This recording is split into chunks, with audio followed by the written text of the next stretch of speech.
I never thought I'd be telling this story, but here I am at 42, looking back at how everything changed in my marriage. My wife and I had been married for 16 years, with 2 wonderful kids, a 13-year-old boy and a 15-year-old girl. 2 years ago, my wife approached me with an unexpected request. She wanted us to try seeing other people while staying married.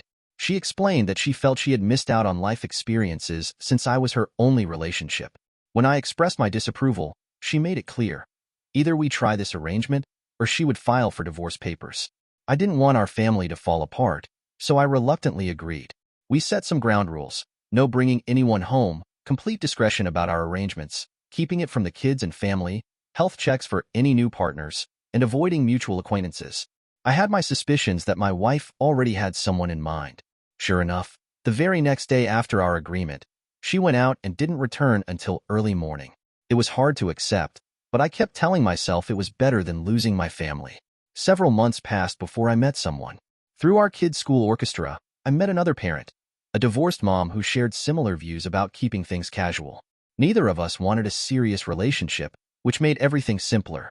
For the first time since this arrangement started, I felt less stressed about the whole situation. Things actually improved at home. My wife and I seemed happier, and our relationship felt more passionate. I started thinking maybe this unusual arrangement could work for us after all. Then came the pandemic. My wife's partner, who turned out to be in a dishonest arrangement with his own spouse, had to step back. Around the same time, my wife met the mom from orchestra during a virtual concert we organized for the kids. Something changed after that. My wife suddenly demanded that I end things with the orchestra mom, claiming it violated our rule about mutual acquaintances. I disagreed since we didn't know her before this arrangement.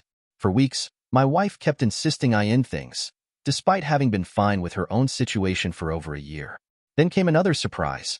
My wife wanted to close our marriage again. I was open to it but had 2 conditions.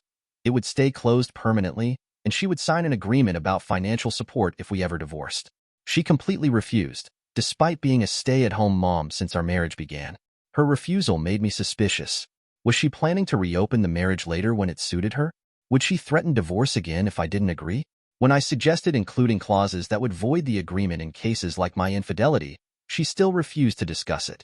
What really bothered me was her accusation that I was planning to leave her for the orchestra mom, when this whole arrangement was her idea in the first place.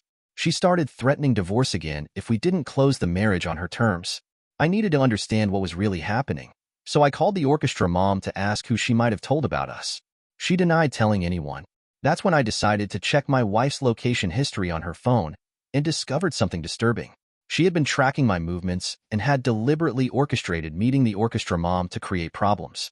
I found myself at a crossroads, realizing that my marriage had become something I no longer recognized. The trust was eroding, and I couldn't shake the feeling that there was more to this story than what my wife was telling me. After discovering my wife's deception about tracking me, I suggested we try marriage counseling. I told her I would end things with the orchestra mom if she agreed to 3 things: attending counseling together, keeping our marriage closed permanently, and finding a job once things returned to normal after the pandemic. She wasn't happy about the job part, reminding me that she was a stay-at-home mom. I explained that we could discuss the timing later, but things needed to change. She finally agreed, and we started seeing a counselor together. The first few sessions seemed promising. The counselor asked important questions about why my wife felt the need to track me and why she wanted to explore outside our marriage. Everything was going well until my wife revealed something that changed everything. Her outside relationship wasn't with just anyone. It was with her high school boyfriend. She admitted that she had reconnected with him and wanted to finish what they never started in high school. This was the real reason behind her wanting an open marriage. I was furious. She had complained about the orchestra mom being too close to our daily lives, but she had chosen her ex-boyfriend who was married? The hypocrisy was too much. I couldn't even look at her. I checked into a hotel for a few days to clear my head and figure out what to do next. When I returned home, something felt off with my daughter. She was acting cold toward me, which was unusual even for a teenager. When I finally got her to talk, she told me something that made my blood boil. My wife had told her I was staying at my girlfriend's house.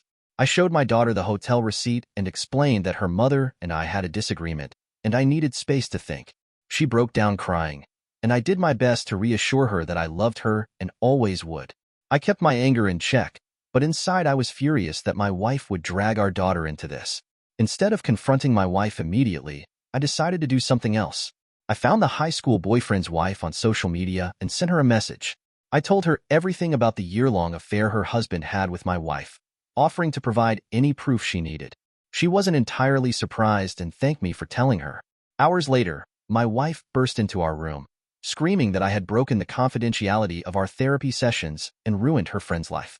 When I asked her about telling our daughter I was with a girlfriend, she denied everything. She still maintains she only told our daughter I was away for a few days. We haven't spoken since that confrontation. We're supposed to have another counseling session soon, but I'm not sure what's left to save. Every time I think I know the full story, another lie comes out. The trust between us is completely broken. I find myself looking up divorce attorneys' numbers, but can't bring myself to make the call. Even though I know our marriage is over, I feel like I failed. 16 years of marriage, 2 kids, and countless memories. It's hard to accept that it's ending this way. The hardest part is knowing that soon I'll have to make that call to a lawyer. My stomach turns every time I think about it. It's not just about me and my wife anymore. Our kids are caught in the middle, and my daughter is already hurting from her mother's lies. I know what needs to be done, but taking that first step feels impossible. This past month has been the hardest of my life. The few times my wife and I tried to talk, it ended in arguments. She keeps changing her story about telling our daughter I was with another woman. Sometimes she denies it completely, other times she says our daughter must have misunderstood her words. I've started noticing things I overlooked before, like how she had her ex's number saved under a female friend's name in her phone, or how she started suggesting an open marriage right after her high school reunion. It was all planned from the start. She wanted permission to be with him without the guilt of cheating. Last week, I finally made that dreaded call to a lawyer. He helped me understand my options and what to expect. Since my wife hasn't worked in 16 years, I'll likely have to pay spousal support. That's fine. I don't want to leave her struggling. What matters most is protecting our kids from any more drama. My son hasn't said much about what's happening. He's always been quiet like that. But yesterday, he asked if we were getting divorced. I told him the truth, that his mom and I were having serious problems, and yes, we might get divorced. He just nodded and went back to his video game, but later I found him crying in his room. The orchestra mom reached out to apologize for any part she played in this mess. I assured her it wasn't her fault. My marriage was in trouble long before we met. She's actually been helping me understand that I'm not a failure just because my marriage failed. Sometimes things just don't work out the way we planned. My wife tried one last time to save things. She offered to go back to how we were before all this started, but I can't do that anymore. Too much has happened. I can't forget how she manipulated me into agreeing to an open marriage by threatening divorce. I can't forgive her for trying to turn our daughter against me. And I definitely can't trust her after discovering all her lies. The hardest part was telling our extended family. My parents were disappointed but supportive. Her family was a different story. They blamed me entirely until her sister found old messages between my wife and her ex. Now they're starting to see the full picture. I've rented an apartment nearby so the kids can easily visit both homes. Moving out some of my things yesterday made everything feel real. Our daughter asked to stay with me the first week, which surprised both me and my wife. I think she's still upset about the lies her mom told about me. My lawyer says the divorce process could take 6 to 8 months. We'll have to figure out custody arrangements, divide our assets, and determine support payments. It's overwhelming, but I'm taking it one day at a time. Looking back, I realized my mistake wasn't agreeing to an open marriage. It was ignoring all the red flags that came before it. My wife's sudden interest in her past, her secretive phone habits, her quick threats of divorce when she didn't get her way. The signs were there. I just didn't want to see them. Friends keep telling me I'll find someone else eventually, but that's not what I'm focusing on right now. My priorities are helping my kids through this transition and rebuilding my life. The orchestra mom and I agreed to end things. Neither of us wants to complicate an already messy situation. Yesterday, my daughter asked me if I regret marrying her mom. I told her no, because without that marriage, I wouldn't have her and her brother. That's the truth I'm holding on to as I move forward. No matter how things ended, those 16 years gave me my children, and I'll never regret that. Now I'm focusing on being the best father I can be. My wife and I will have to learn to co-parent effectively, regardless of our personal feelings. It won't be easy, but nothing worth doing ever is. This isn't the ending I wanted for my marriage, but maybe it's the beginning of something better. A chance to show my kids that it's never too late to stand up for yourself and start over. Thank you for watching. If you enjoyed this story, please hit that subscribe button. Don't forget to give it a thumbs up and share it with friends or family who might enjoy it too. Your support means a lot.